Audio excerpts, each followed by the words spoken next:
बिस्मिल्लाहिर्रहमानिर्रहीम। Dear students, अस्सलाम वालेकुम।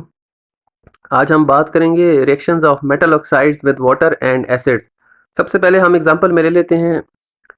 सिंपल ऑक्साइड है, कोई भी नॉर्मल ऑक्साइड। फर्ज कर लें लिथियम ऑक्साइड है, वाटर के साथ रिएक्ट करेगा तो हमें लिथियम हाइड्रोक्साइड देगा। लिथियम का नॉर्मल ऑक्साइड जब वाटर के साथ रिएक्ट करेगा तो हमें लिथियम हाइड्रोक्साइड देगा। कलरलेस सॉल्यूशन होगा ये। अगर हम बात करें रिएक्शन इसका डाइल्यूट एसिड के साथ, तो हमारे पास फर्ज कर लें सोडियम ऑक्साइड है HCl के साथ, तो हमारे पास सॉल्ट एंड वाटर आएगा। इन रेलेवेंट क्लोराइड साल्ट आएगा, जो मेटल हम यूज़ करेंगे उसका क्लोराइड साल्ट। परऑक्साइड की बात करें अगर हम रिएक्शन वाटर के साथ, तो ये रिएक्शन जो हैं एक्सोथर्मिक होते हैं। इसके लिए एक तरीका तो ये है कि हम आइस कोल्ड वाटर यूज़ करें। दूसरा ये कि हम जो मेटल परऑक्साइड है उसको आहिस्ता आहिस्ता ऐड करें। अदरवाइज़ ये जो टेम्परेचर इंक्रीज़ होता है तो हाइड्रोजन परऑक्साइड डिकम्पोज हो जाता है ऑक्सीजन और वाटर में। अब हम बात करते हैं रिएक्शन परऑक्साइड की डाइल्यूट एसिड के साथ। ये पानी के मुकाबले में ज़्यादा वायलेंट रिएक्शन करता है, और जो टेम्परेचर राइज होता है तो फिर हाइड्रोजन परऑक्साइड डिकम्पोज हो जाता है वाटर और ऑक्सीजन में। हमारे पास मेटल क्लोराइड साल्ट आएगा और हाइड्रोजन परऑक्साइड आएगा। सुपर ऑक्साइड्स के रिएक्शन हम देख लेते हैं। सुपर ऑक्साइड वाटर के साथ जब रिएक्ट करेगा तो मेटल हाइड्रोक्साइड देगा, परऑक्साइड देगा और ऑक्सीजन। ये रिएक्शन भी एक्सोथर्मिक है। बाद में जो सुपर ऑक्साइड हमारे पास है वो डिकम्पोज हो जाते हैं वाटर में और ऑक्सीजन में। अगर इनकी बात करें डाइल्यूट एसिड के साथ, तो हमारे पास मेटल क्लोराइड आएगा, परऑक्साइड और ऑक्सीजन। जो ग्रुप 1A के एलिमेंट्स हैं इनके रिएक्शन अगर हम क्लोरीन के साथ देखें, तो पहले दो मेंबर लिथियम और सोडियम ये तो स्लो रिएक्ट करते हैं। सोडियम बर्न होता है ऑरेंज फ्लेम के साथ, बिल्कुल इसी तरह जिस तरह सोडियम को ऑक्सीजन में बर्न होना है।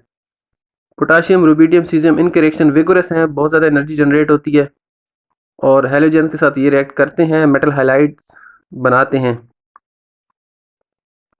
अब हम बात करते हैं effects of heat on nitrates, carbonates and hydrogen carbonates.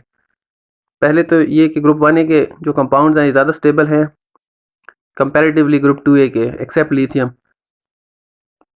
Nature जो है कार्बोनेट्स और बाइकार्बोनेट्स की क्या है, जो कार्बोनेट्स हैं मेटल कार्बोनेट्स की बात हो रही है, और बाइकार्बोनेट्स हैं ये बहुत स्टेबल होते हैं हीट के लिए।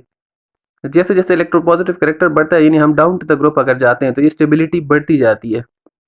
जबकि नाइट्रेट्स को अगर हम देखें तो अगर इनको स्ट्रांगली हीट किया जाए तो ये करस्पॉन्डिंग नाइट्राइट में कन्वर्ट होंगे और ऑक्सीजन गैस रिलीज़ करेंगे। इसमें एक्सेप्शनल केस है एक लिथियम नाइट्रेट। रिएक्शन नीचे दिया हुआ है सोडियम नाइट्रेट का।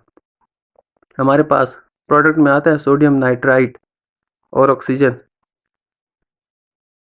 आखिर में हम फ्लेम टेस्ट की बात करते हैं। ये फ्लेम टेस्ट आप लोगों ने सॉल्ट एनालिसिस करते हुए लेबॉर्ट्री में किया होगा। जो भी गिवन सॉल्ट होता है उसको सबसे पहले हम फ्लेम टेस्ट उस पर करेंगे। फ्लेम टेस्ट है क्या और इसका फ़ायदा क्या है? मेटल की प्रेजेंस को हमने पता कराना है। हर एक मेटल कोई मखसूस किस्म का हमें सिग्नल देगा, बाज़ मेटल आयन नहीं देते। इसके प्रोसीजर क्या है, करने के तरीक़ाकार क्या है? हमें कोई भी गिवन सैंपल जो सॉल्ट का दिया जाएगा, हम क्या करेंगे, निक्रोम जो निकल क्रोमियम की एक एलॉय है वायर या प्लेटिनियम वायर हम ले लेते हैं। साथ उसको लेने के बाद जो है हम HCl भी ले लेंगे, कंसनट्रेटेड HCl यहाँ पे लेना है। ये उस वायर को वॉश करने के लिए, साफ़ करने के लिए HCl में डिप करेंगे और हम उसको फ्लेम पर हीट करेंगे। ये प्रोसीजर 2 या 3 दफ़ा आप कर सकते हैं। जब हमें कोई भी कलर नज़र ना आए फ्लेम पे, तो मतलब हमारी वायर क्लीन हो गई है या साफ़ है। तो हम उस वायर को HCl में, कंसनट्रेटेड HCl में डिप करके हम जो गिवन सॉल्ट सैंपल दिया होगा हम उसमें डिप करेंगे, यानी उसमें हम उसको कोशिश करेंगे कि वो कंटिमिनेट हो जाए, कुछ सॉल्ट पार्टिकल्स उस वायर के साथ लग जाए, प्लेटिनियम वायर के साथ। फिर हम उसको ले जाएंगे फ्लेम पे, उसका कलर देखेंगे। ये स्टेप हम 2 दफ़ा भी कर सकते हैं ताकि हम कलर को जज करें कि कौन सा कलर आता है। अगर हमारे पास कोई कलर आ रहा है तो जैसे नीचे कलर स्कीम दी हुई है हम उसके साथ मैच करेंगे तो हमें आइडिया हो जाएगा कि ये मेटल आयन मौजूद है, तो हम बाकी टेस्ट उसके ऊपर फिर कर सकते हैं। अच्छा, ये ओरिजिन जो फ्लेम कलर का है ये आता कहाँ से है?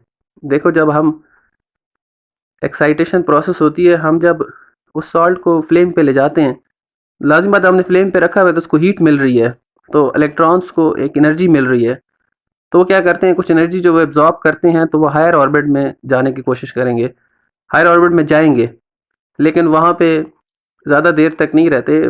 वहाँ से जब वापस आएंगे तो जो एनर्जी उन्होंने एब्जॉर्ब की होगी उस एनर्जी को रेडिएट करेंगे, तो वो विजिबल रीजन में है। तो फिर हमें क्या होगा, किसी मखसूस किस्म का कलर मिलेगा। अब हर एक एटम जो है, मेटल एटम, वो मुख्तलिफ़ किस्म की एनर्जी को एब्जॉर्ब करेगा, तो मुख्तलिफ़ किस्म की एनर्जी रेडिएट भी करेगा मुख्तलिफ़ वेवलेंथ की। इस तरह हमारे पास डिफरेंट कलर्स आएंगे।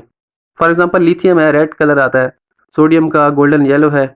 इसी तरह बाकी एलिमेंट्स जो कलर्स यहाँ पे दिए हुए हैं, पोटाशियम है, रुबिडियम है, सीजियम है, तो हमें मुख्तलिफ़ कलर्स आते हैं।